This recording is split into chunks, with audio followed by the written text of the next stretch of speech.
On this Saturday night, wildfire fight, the growing number of evacuation orders in BC, and why officials say the water system in one community was vandalized. The frustrating thing is it should have never happened. Nobody should be in there. As wildfires in Europe force hundreds of thousands to evacuate.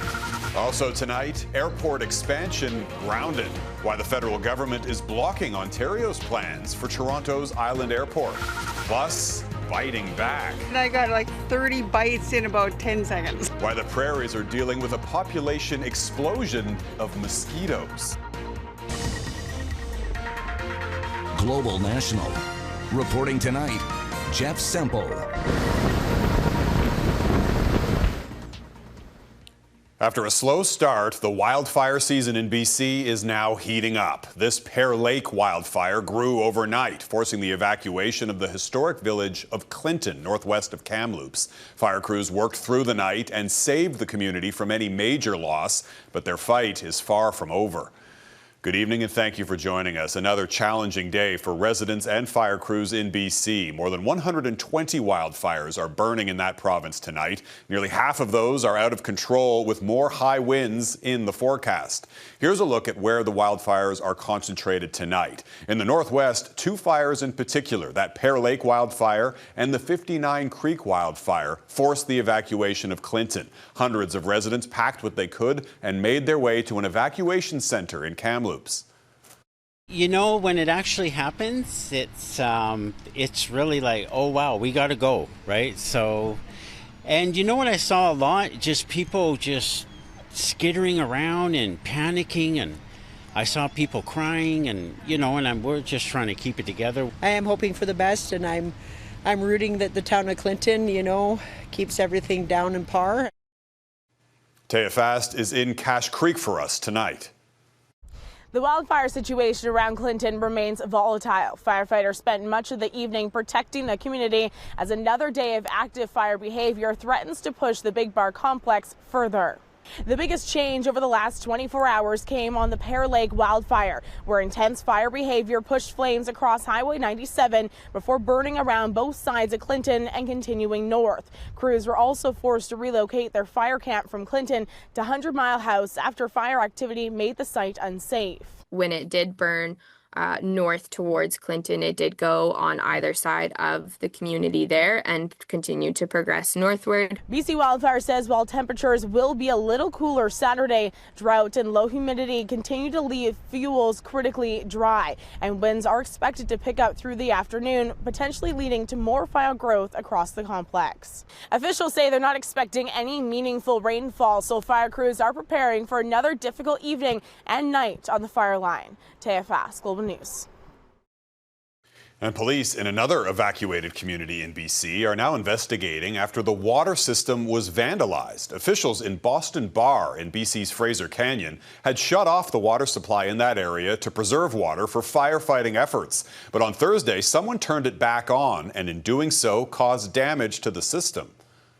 We had enough to contend with the wildfires, and then now we have this damage to our water infrastructure. And the frustrating thing is it should have never happened. Nobody should be in there. It's an evacuation area. It's illegal for people to even be in that area. Officials say the vandalism could have caused a catastrophic failure of the water system, but fortunately staff were able to contain the problem and shut the water off. The extent of the damage remains unclear, and officials say repairs could be costly and could delay residents' return once the evacuation orders are lifted.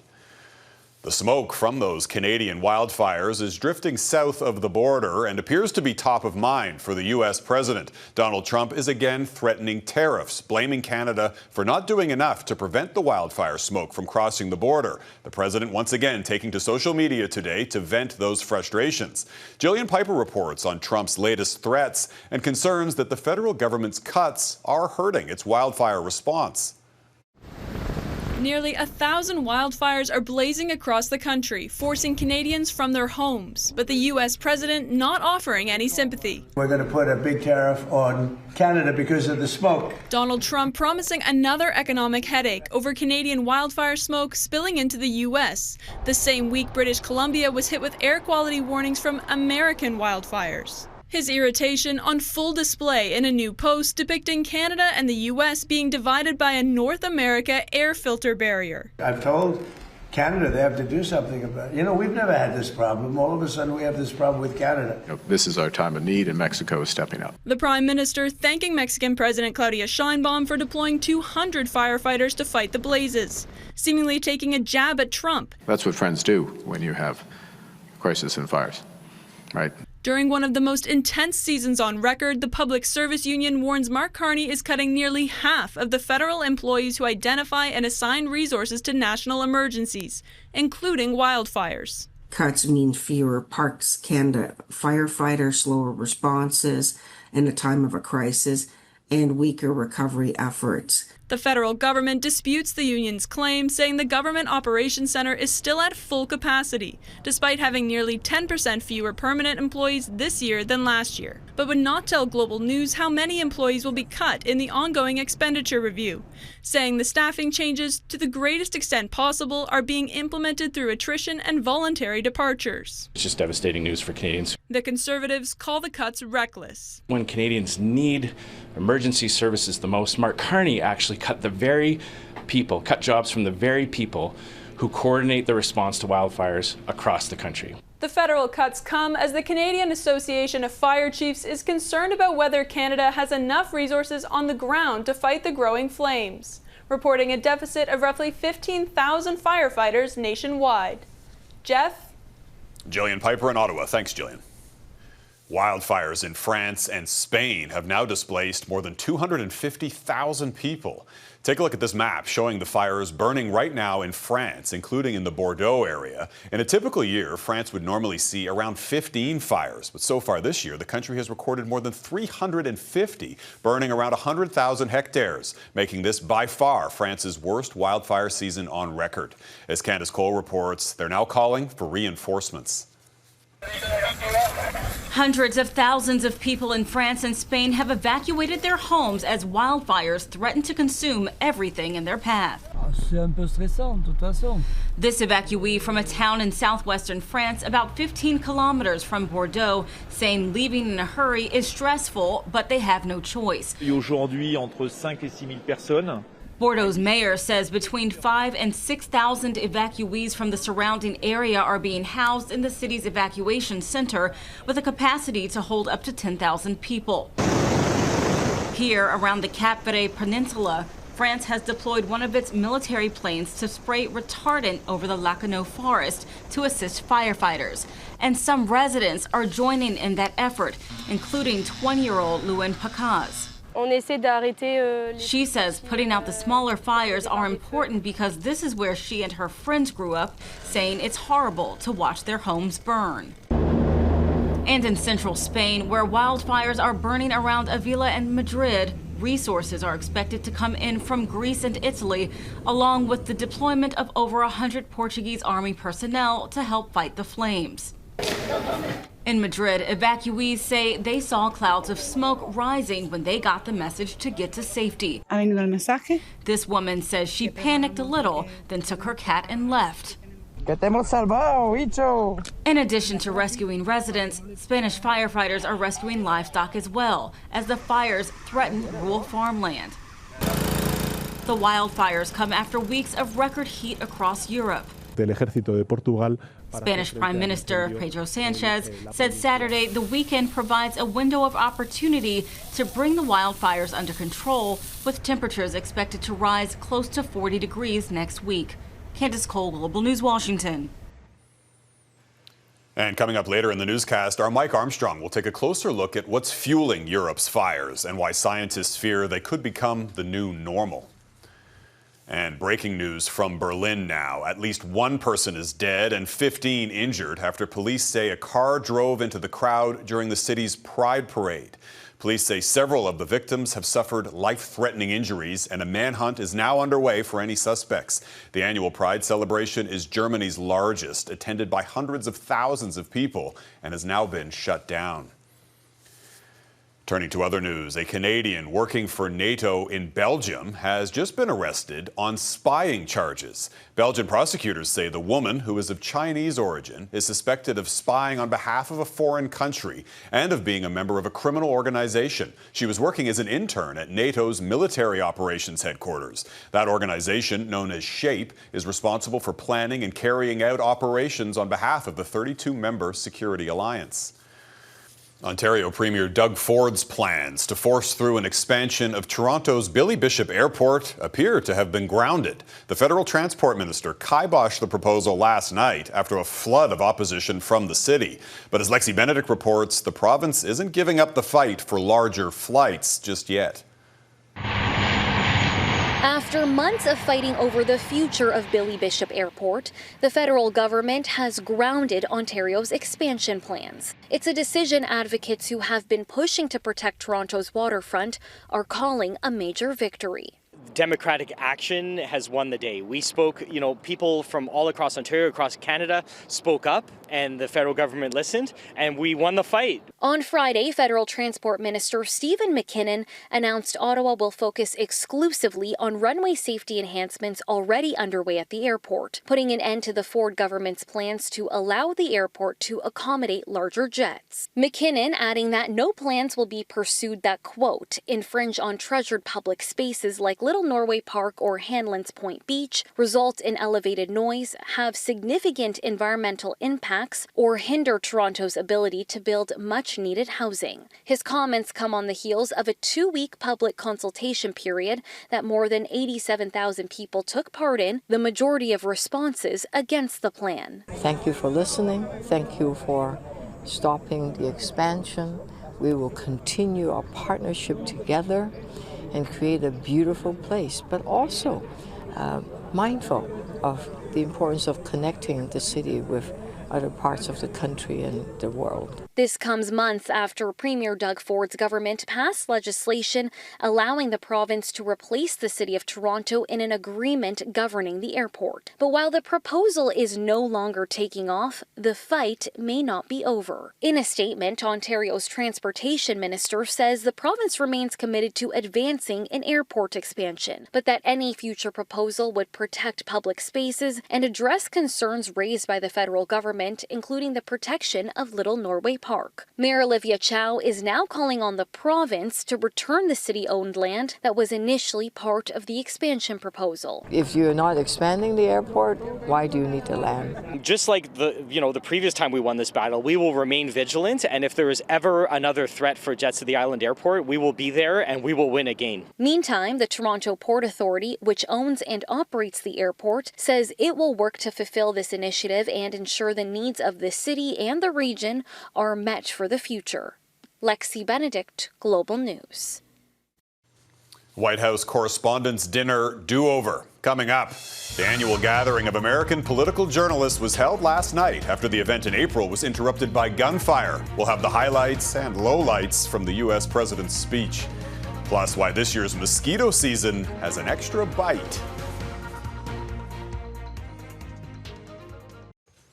For the first time in nearly 2 weeks, there have been no reported U.S. strikes on Iran today, but violence is flaring up in nearby Yemen.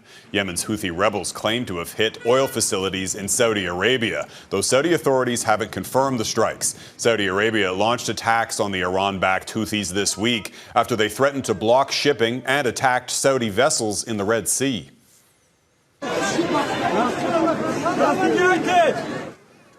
More deadly tit-for-tat strikes between Ukraine and Russia. Ukrainian drones targeted this warehouse belonging to Russia's largest e-commerce company, the latest in a string of Ukrainian strikes meant to disrupt the Russian economy. Russian officials also claimed 12 people, including 4 children, were killed from a strike on a holiday camp in the Russian-controlled Zaporizhzhia region. Those attacks follow more Russian bombardments in and around Kyiv yesterday, which killed at least 10 people and injured 100 others. India's weeks-long cockroach protests are now claiming victory after the government met their demands, including the resignation of the education minister.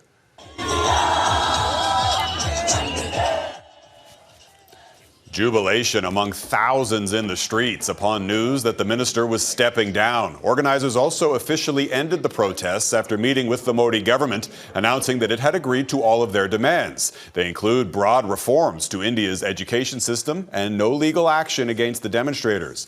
The youth-led protests began with calls for education reform following a major scandal over leaked college entry exams. It then spiraled into a nationwide movement over economic frustrations and government accountability. U.S. President Donald Trump returned to the rescheduled White House Correspondents' Dinner last night in Washington. In his hour-long speech, the president cracked jokes, hurled insults at his political rivals, and even made an awkward quip about running for a third term. I won 3 times. Now I'm going to do it again. Thank you. Most of Trump's jokes failed to land, including when he criticized a female CNN reporter for never smiling and even compared her to a trans woman. The annual event to celebrate press freedom was rescheduled after the original dinner was interrupted when a man forced his way through a security checkpoint and fired a gun outside the ballroom. Deepening drought still ahead. Why experts warn this summer's record wildfires in Europe are a symptom of a larger problem. Returning to one of our top stories, the record number of wildfires burning in France and Spain. Those fires are being fueled by a drought that's stretching across much of Europe. But those dangerously dry conditions aren't simply the result of a lack of rain. As Mike Armstrong explains, scientists worry this summer is a sign of wildfire seasons to come. The local mayor calls this fire in southwestern France a worst-case scenario. Every factor that can contribute to making this fire season worse has shown up at the same time. They've had little rain, strong winds, and very dry conditions. Alors, cette année, les conditions de sécheresse sont exceptionnelles. France's civil protection spokesperson says the drought conditions are worse than anyone fighting the fires remembers. In fact, they're the worst, he says, ever recorded. Now, the flames tend to grab the headlines, but this is a crisis that stretches far beyond the burn zones. Across Europe, relentless heat is deepening drought, drying forests, damaging crops, and draining rivers. In Hungary Friday, a major bridge over the Danube River had to be closed for a time after low water levels exposed a German Second World War shell. Bomb disposal technicians had to be brought in. Further down the Danube in Croatia, the low water levels have exposed a shipwreck. The Fulton was carrying coal when it sank in 1937. The town's mayor says no one, even the oldest residents, can remember the water being so low. Well, experts say what's made the drought so severe isn't simply a lack of rain, it's the heat. Extreme heat waves, one after another, are pulling moisture from rivers, soil, and vegetation faster than it can be replaced. That evaporation is causing problems across borders and economies. Low water levels on parts of the Rhine in Germany have meant some cargo ships can only run at 20% full, increasing costs. In agriculture, there are estimates drought will cost farmers an estimated 9 million tons of grain. Scientists say extreme heat is changing the way drought forms in Europe. Increasingly, it's not just about the rain that fails to fall, but the water the heat takes away. Mike Armstrong, Global News, Montreal. Coming back to bite you. Up next, why this summer is seeing a surge in mosquitoes.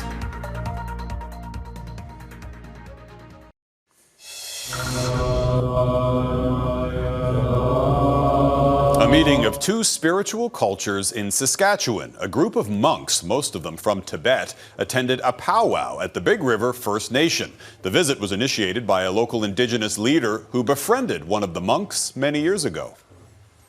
During the powwow, the monks offered their prayers, and afterward, many people commented on how peaceful and positive the atmosphere felt. A lot of the visitors, despite the heat, they were able to enjoy the weekend because the energy on the grounds felt so uplifting. The monks spent about a week at a nearby First Nation, taking part in various cultural exchanges. The prairies are known for a large number of bloodthirsty mosquitoes, though recent years had offered a reprieve. Counts were down, but this summer, the tiny pests are back with a vengeance. Edmonton's mosquito population has hit its highest level since the 1980s. Well, in Saskatchewan, the bugs are so bad that bug spray is now in short supply. Ashley Beerings reports on what's driving the insect invasion. They were horrible. Last night I went in the backyard and I got like 30 bites in about 10 seconds. Mosquito counts in Saskatchewan are way up, with numbers up year over year and beating the 10-year average. In Saskatoon traps, there were an average of 168 this week. That's compared to 5 mosquitoes per trap last year at this time. Regina has 12 traps throughout the city, with an average of 200 this week. Last year, it was an average of 10. Just outside of Regina, in rural areas, there are over 400 compared to just 8 in 2025. Stores have seen the uptick too, with mosquito spray sold out at many locations. Some retailers have even put a limit to how many bottles a person can purchase. Just the other week, I went to 3 different places in a row trying to find bug spray. That's crazy. City of Saskatoon entomologist says the rainfall and hot weather is the perfect breeding ground for mosquitoes. And while this is a huge increase, it could feel like more because of years of drought. The 10-year average that I report, the 12 mosquitoes on average per trap, that's, 10 years of drought. So they definitely feel bad right now, but a lot of that might also just be because we aren't used to seeing as many mosquitoes. She says the city has been trying to help keep them at bay. Our teams will go out after every significant rain event to go see if there is mosquito activity. And if they meet that threshold, they will apply a product known as Bacillus thuringiensis israelensis. It's a mosquito-killing bacteria that only affects mosquitoes and closely related allies. People are asked to clear or cover pooled water in yards and cut grass short to minimize the numbers, with everyone doing what they can to tackle the pesky biters. They're not attracted to white. They like dark colors, so if you do your research, you're okay. Ashley Beerens, Global News. And that is Global National for this Saturday. I'm Jeff Semple. Tonight's Your Canada is an aerial view of English Harbour West in Newfoundland and Labrador. Thanks for watching. Hope to see you back here again tomorrow. Have a great night.